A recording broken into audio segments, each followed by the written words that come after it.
Welcome to the Bigger Cash Flow podcast, where we interview business owners and real estate investors that share tips and tricks on how to grow your cash flow and reach financial freedom.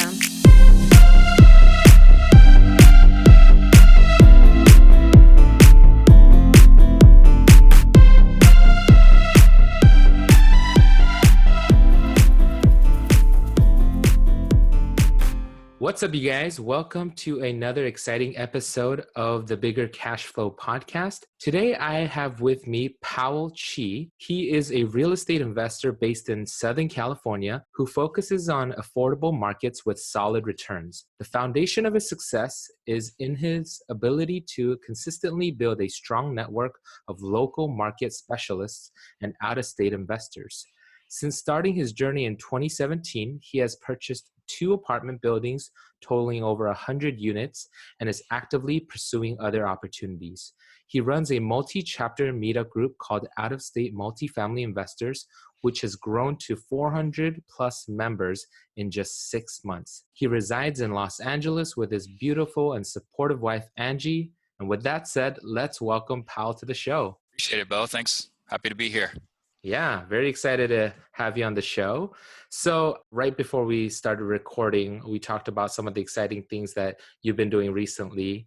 And I know, that has changed in a couple past weeks. Yeah. How about we just dive right in? Give us a little glimpse into your life, what you're all about, and how you got started in real estate. Sure. I mean, I got started in real estate back in 2013.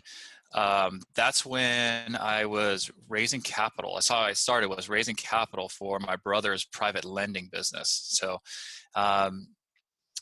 it's one of those things that most people don't start off with raising capital, but I was okay with it and I did all right. I was able to raise a decent amount. I raised over a 2-year period, I think I raised about $1.4 million or so. So not bad. And then from there, the private lending was really kind of drying up, especially where we were doing it. We were doing it in the San Francisco Bay Area, and I still live in Los Angeles right now, so it's a little bit of a distance there. But then in 2015, I wanted to be an owner. I didn't really want to be a private lender anymore, so I wanted to be an owner, and bought my first single-family house, which was in Kansas City. So out-of-state house, single family house that I was my first purchase, and it did well. I really liked that. And so after that, though, I pretty quickly figured out that I'm going to need to scale a lot faster than buying one house at a time, at least what I wanted to do. So I really moved into multifamily really quickly after that, and was able to purchase my first multifamily property. It was a 40-unit building in Indianapolis. And I did that in 2017, the very beginning of 2017, and was able to pick up another one in Indianapolis, a 61-unit one there, and in exactly a year later. And that would be January 2018. And then since then, I've picked up and just closed on a few more properties with some partners on a lot bigger properties. So yeah, that's where I land right now. So you mentioned, you got started by helping your brother raise some capital. So was your brother and family kind of already involved in real estate? Sure. So, I mean, my dad has loved real estate ever since I was born, ever since I know.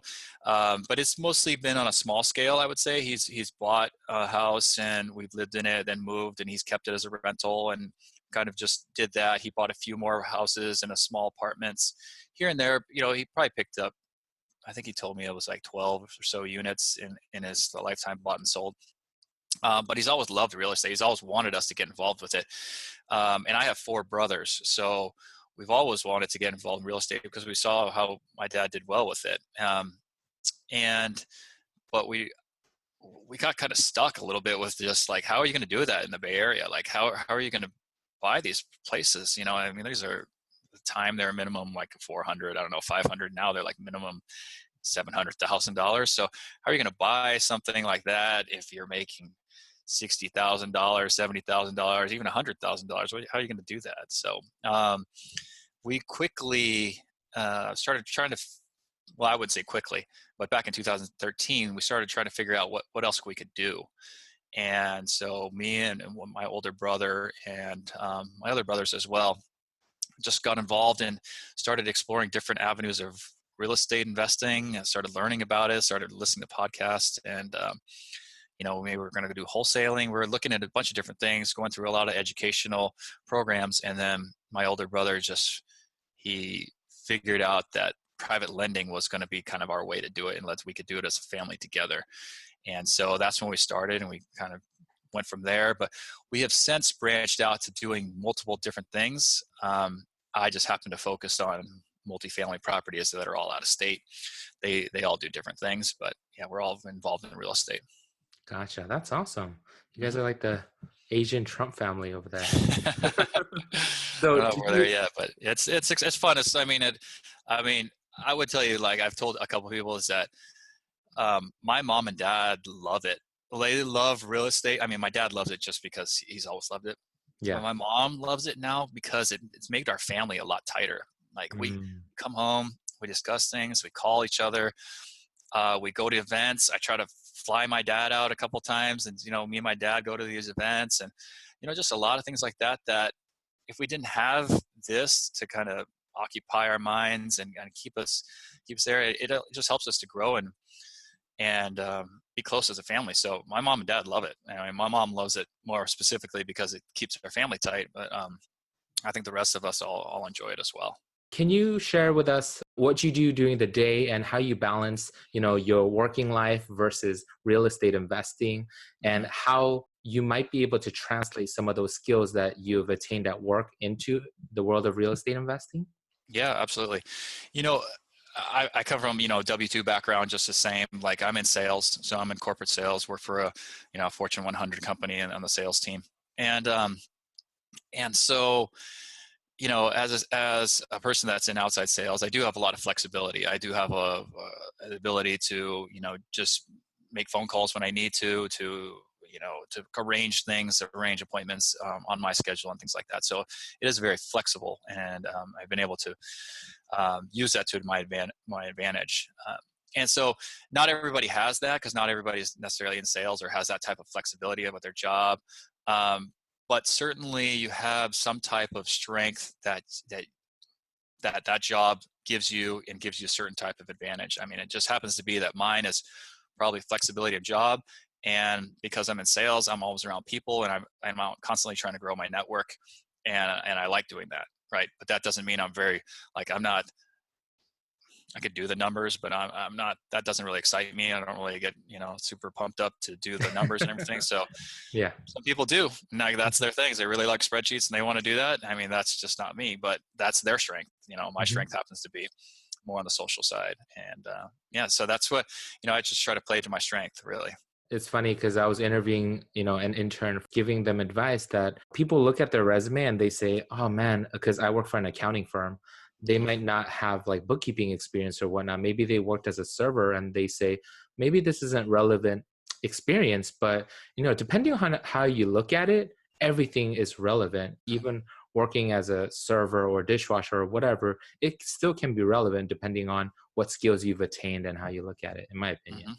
Yeah, absolutely. And especially in real estate too, there's so many different, personality traits that can be successful. You don't have to be a numbers guy. You don't have to be a social guy or girl. You don't have to be a guy, a guy or girl, whatever. You can be, anybody can be really successful in this business, which makes it really special. Let's talk about, how you transition, because you're at that point where a lot of us get to in terms of, hey, we pick up these single family rentals and we're like, oh, these are great, maybe $200-$300 worth of cash flow a month per property. But if we're striving towards, maybe $10,000 a month financial freedom, it's going to take a lot of single family homes. So I think you're at where a lot of us are striving towards. So tell us how you made the transition. Did you go through an education course? I know some people partner up with some mentors. How did you make that leap? Yeah, I mean, that's one of the first things you want to do with this is really to get educated in that field, or what you get educated in, and specifically find out if that's the avenue you want to pursue. So for me, it just felt the best avenue for me to pursue. Having a day job, you may have limitations on time and the ability to do a lot of things during the day. So flipping and things like that was just something that I just didn't think that it just didn't really fit my schedule or my personality.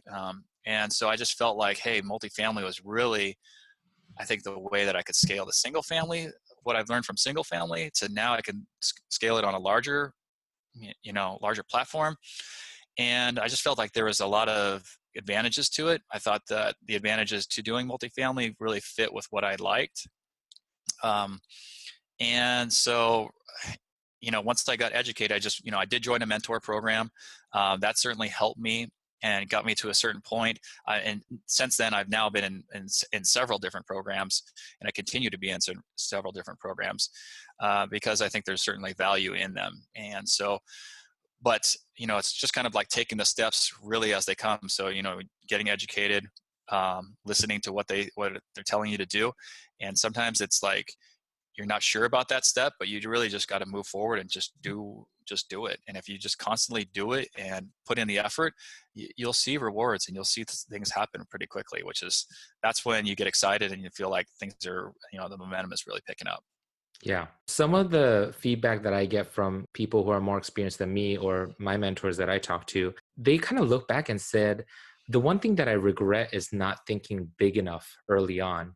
And it kind of, I guess, hindered their growth as much as they wanted to grow early on. Mm-hmm. And for people who are thinking, hey, to buy 100 units, I'm going to need lots and lots of money. What's your response to them? Do they need money, or what else can they do to create this for themselves?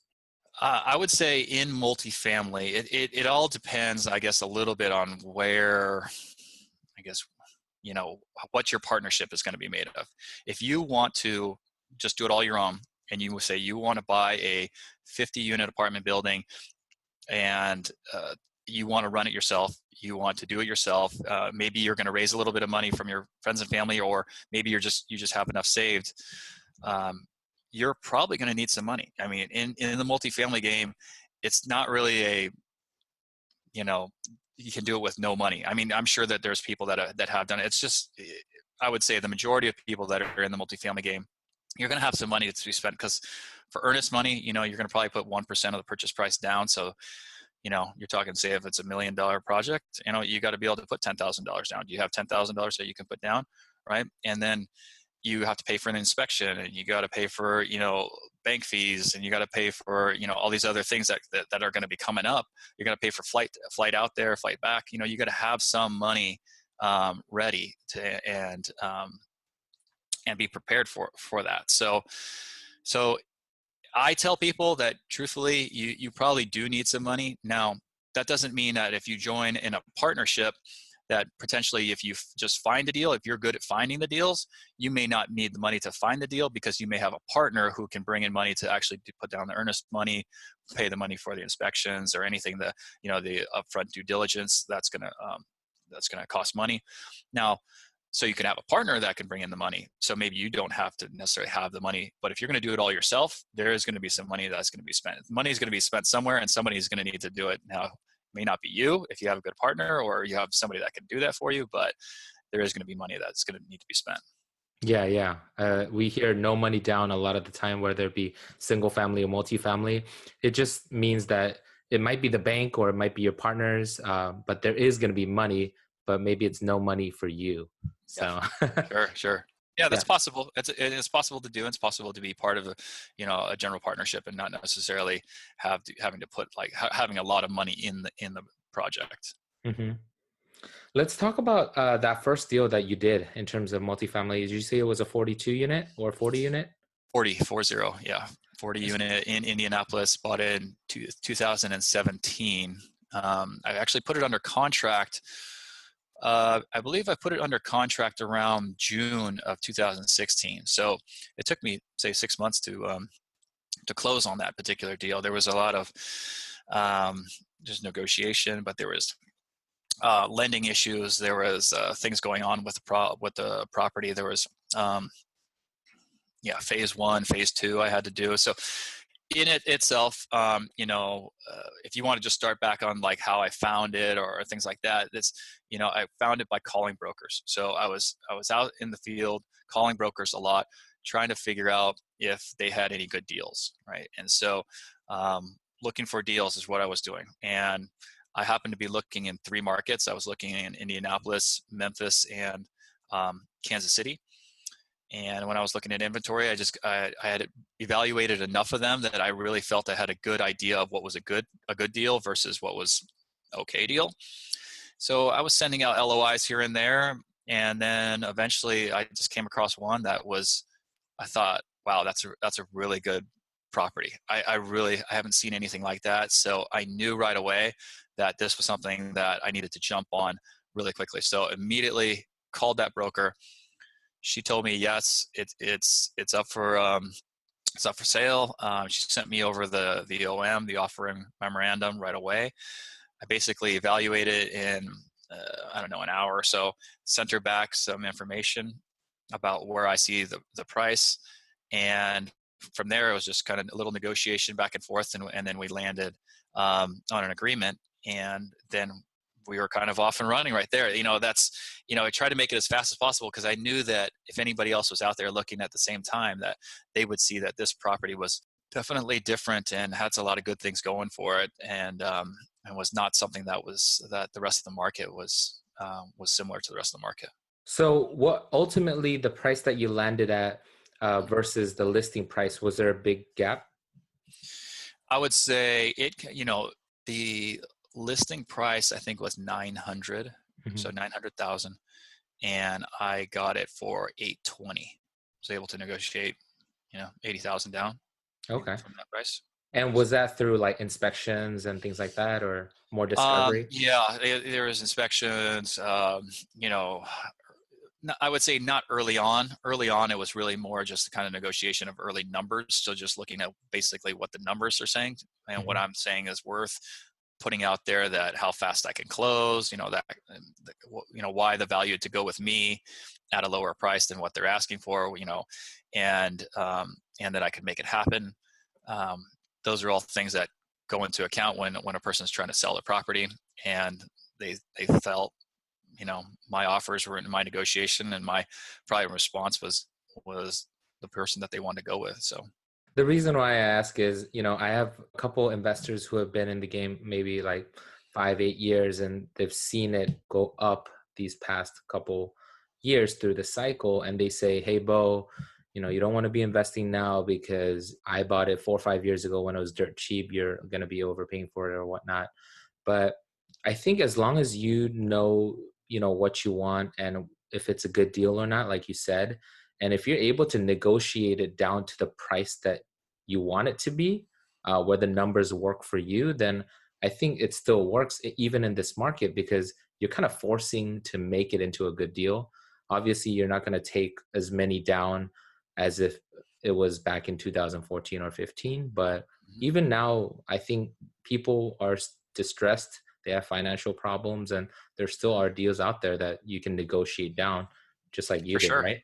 For sure. I mean, yeah, I'm never going to, honestly, I'm not going to take the list price. Like I'm always going to come in under, you know what I mean? Yeah. So yeah, I mean, that's part of the process, is that, this seller will sell, and they want to sell for a certain reason. And, you don't just have to take the list price.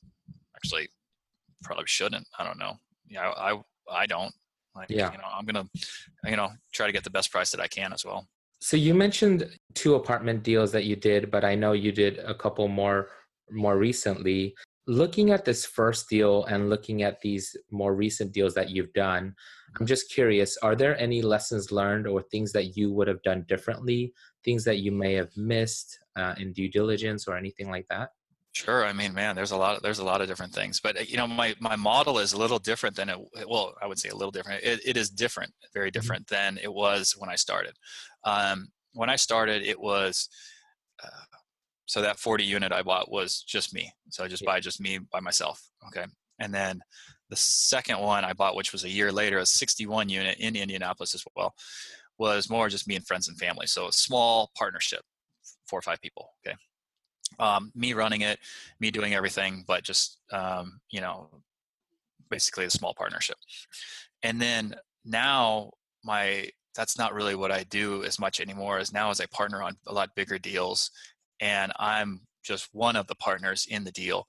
and I have, you know, I may have multiple roles in there, but there may be other people that are primary on certain roles and secondary in other ones. And, you try to just do what you can to provide as much value to the general partnership as possible. So now, so these units that are, or these properties that have closed more recently, they're not something that I just run by myself, all alone with a couple people or even a bunch of people. It's not just one person. These are all multiple partners that are involved, and everybody has different responsibilities. What I like about the multifamily space and what intrigues me is that kind of team effort element. It's more of a team sport, and there's different, I guess, kind of tool sets that you can bring in to get the deal done. Let's talk about this more recent deal. What market is it in? How did you find it? And what's kind of your role in this whole project? Sure. So I guess a week ago, which would have been last, I guess, right before the end of the month here, I closed, or when in the partnership, we closed on a 212 unit deal in Atlanta. And so that one closed about a week ago. And then just last Friday, so just a couple days ago, I was in another partnership, and that other partnership closed a 208 unit deal in Dallas, Texas. Wow. So, I mean, we're talking within 4 or 5 days, both these properties closed. And yeah, so I'm happy, the roles are different on different ones because, different partnerships require different things. And, but I'm happy to discuss, either of those properties or kind of anything going forward as well. Yeah. How about we talk about the Dallas one? I know it's a hot market. A lot of people are saying, tons of population and job growth there. I see it all the time in articles.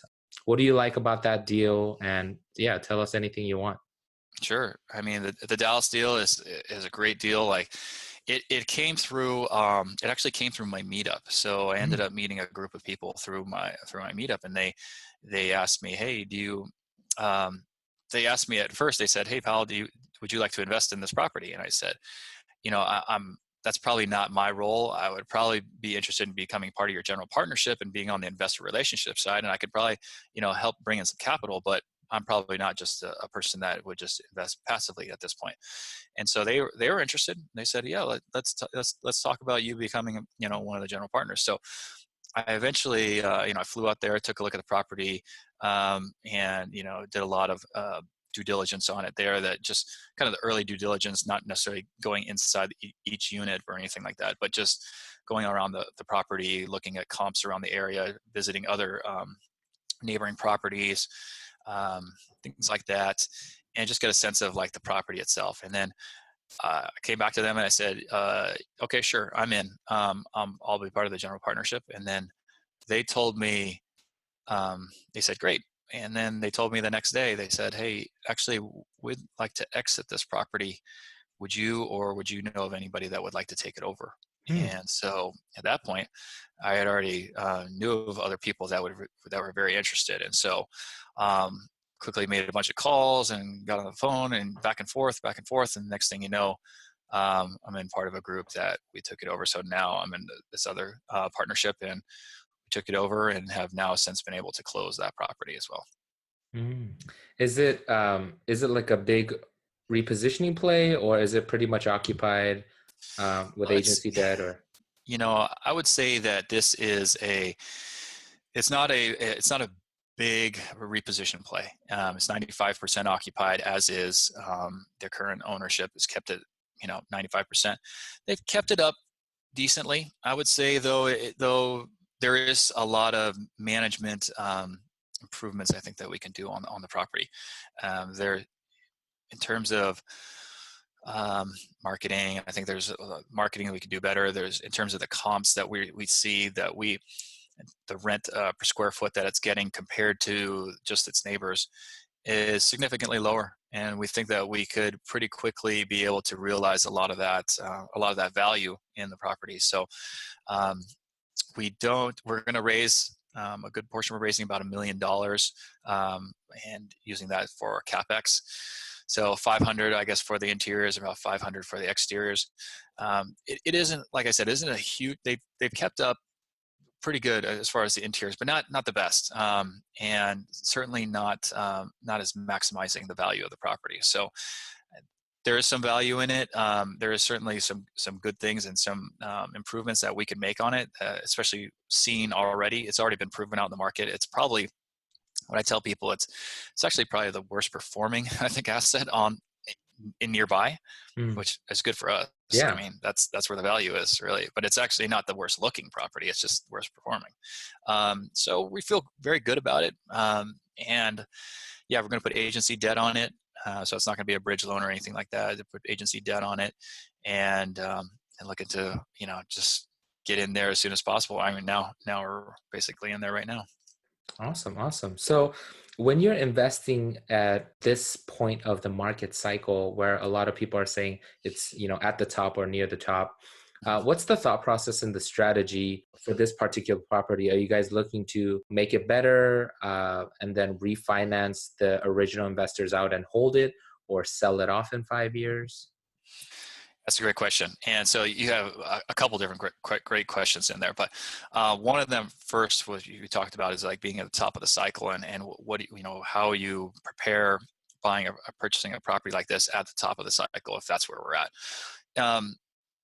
One thing you want to do, and probably any of the investors want to do, is they want to stress test the numbers that they see on the property. And we do that by a number of different ways. So when we're looking at our analysis, we are doing things like bringing the occupancy way down. So the occupancy right now is 95%. We bring it way down. We bring it down to like 70, 80%. See what it'll do. So are we still able to cover the debt, right? I should say also on the debt side, we don't come in at highly leveraged. I mean, we're coming in at 35% down. So you're looking at where you could go 75% down. We would just be a lot safer if we come in at 65% down. So it's better for our investors. That's one way that we sort of try to mitigate as much risk as possible. We bring the occupancy way down in our numbers, and we see where we're at. Are we still able to cover the debt, right? And we want to see where we're at. So we make sure that we are able to cover the debt when we go down to those levels, right? And then we also have plan for cap rate expansion. So in the future, the cap rate, we don't plan it to be the same as it is today.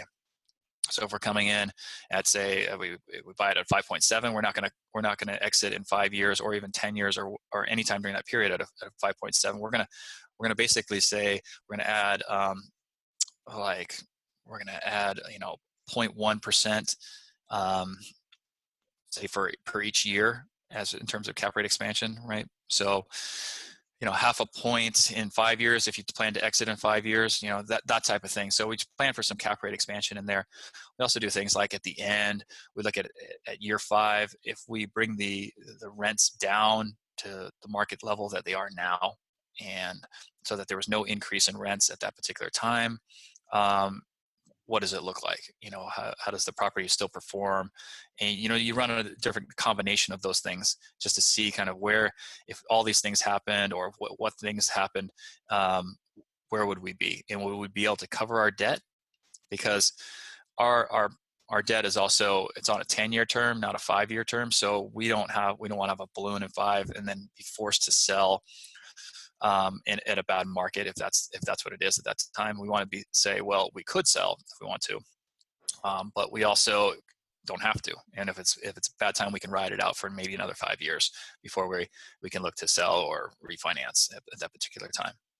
So we do a number of different things to mitigate as much risk as possible. Obviously, I'm sure there are things that can come up that we don't look at, or we haven't thought about, but we try to mitigate as much as possible, just taking a look at our numbers and making sure that we are okay, and we're able to definitely cover our debt, and that we're not in basically going to go into default. Yeah, so that's what we do to just to kind of mitigate as much risk as possible.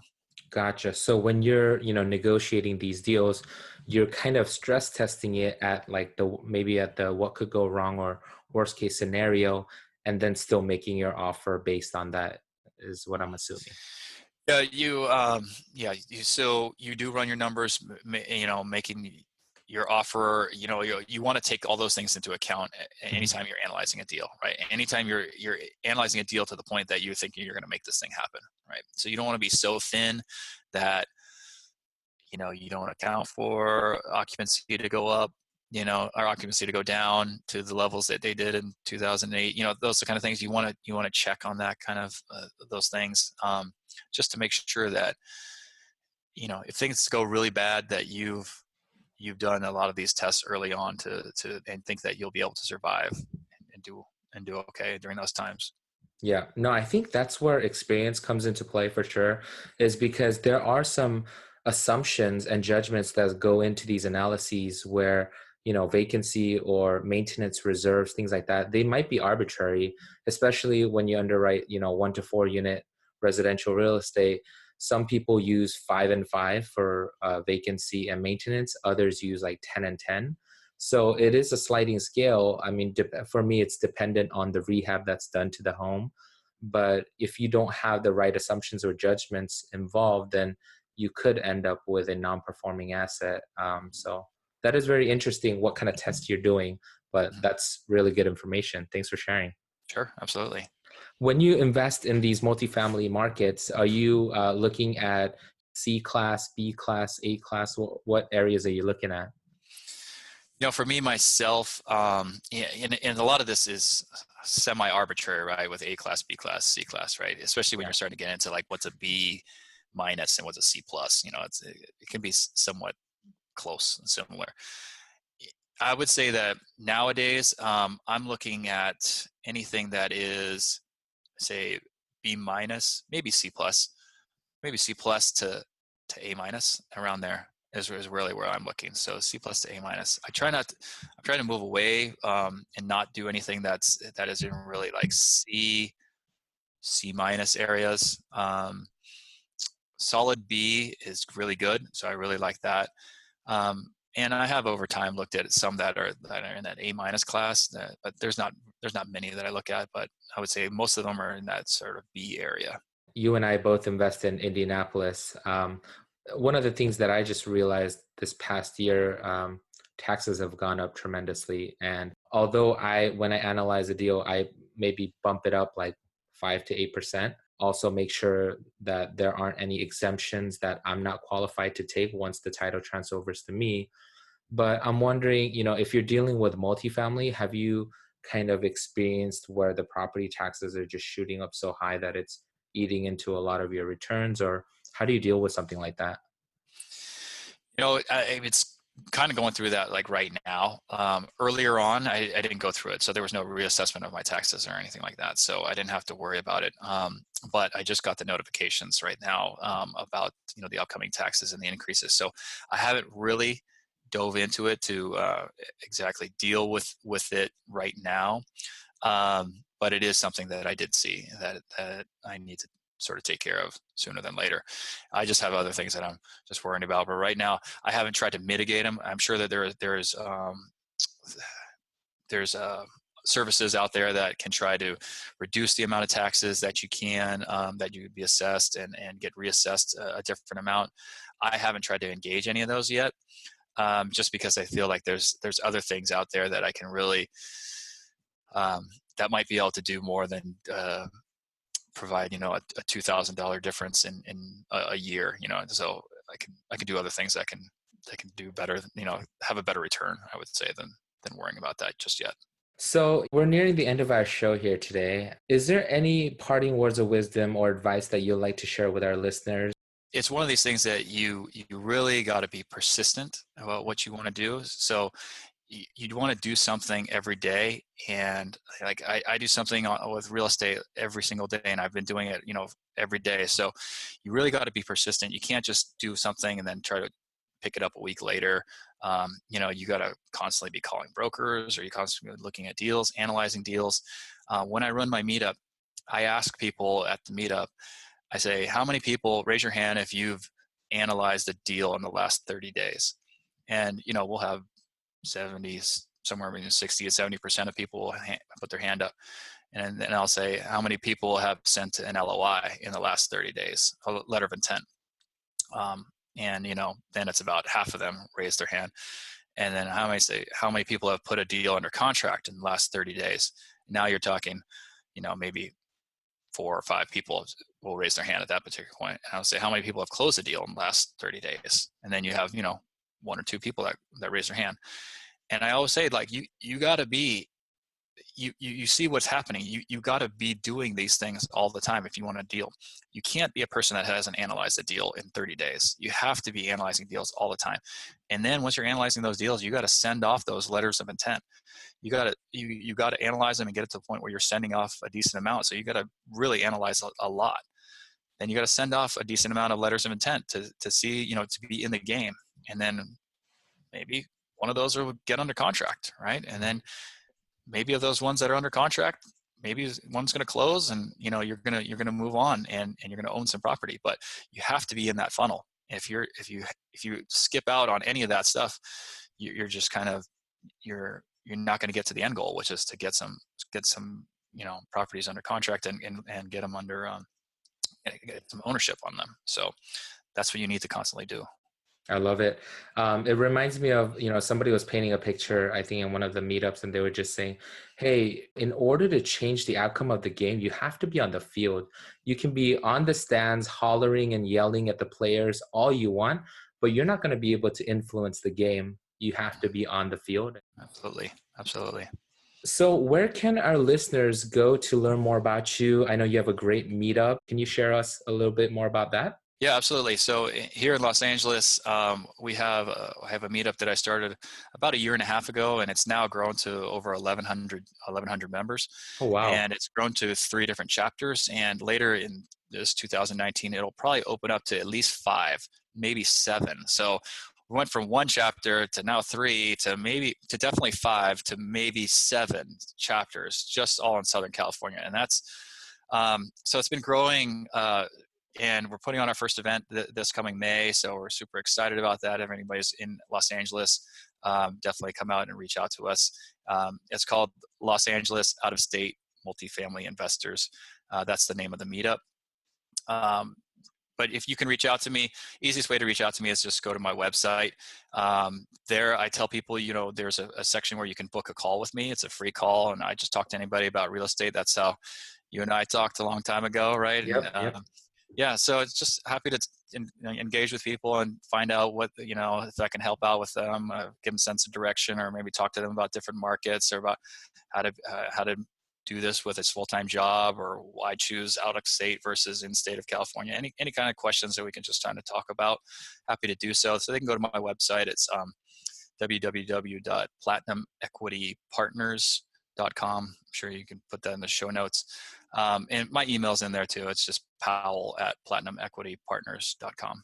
I will definitely have all of that and more on the show notes. If you guys thought that was helpful, please do us a favor and leave us a review on iTunes. We'll see you guys right back here next week for another exciting episode of the Bigger Cash Flow Podcast.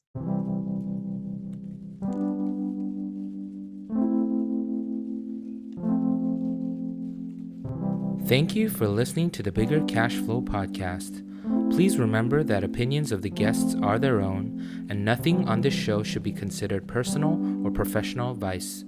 Please consult your tax, legal, or financial advisor for personal advice that fit your unique situation. See you next time.